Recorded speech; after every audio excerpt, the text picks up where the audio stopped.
İbrahim ibn Adham rahimehullah güzel bir söz diyor orada. Deyir ki: "Li'anne kulubakum matet bi aşarati eşya." Çünkü sizin kalpleriniz ölüdür.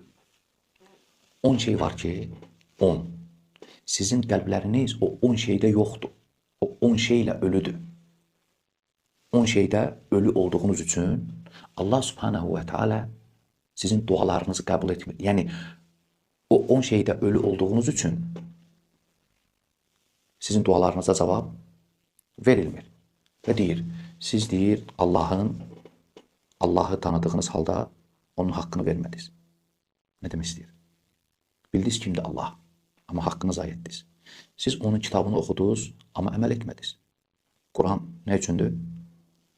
Əməl etmək üçündür. Var qiraət, mücərrəd oxuyursan, var əməl edirsən. Hansına görə nazil olur? Əməl etmək üçün. Siz deyir, Peyğəmbərin sevgisini iddia etdiniz, ama onun sünnətini tərk etdiniz. Yəni, var dildə deyirsən, mən Allah Rəsulunu sevirəm, var əməldə. Siz deyir, iddia edirsiniz ki, Allah Rəsulu bizə sevimlidir, həbibuna. Ama sünnətini, yolunu, sünnəsini tərk etdiniz. Siz deyir, şeytanı iddia etdiniz ki, şeytan düşməninizdir, ama müvafiq oldunuz ona.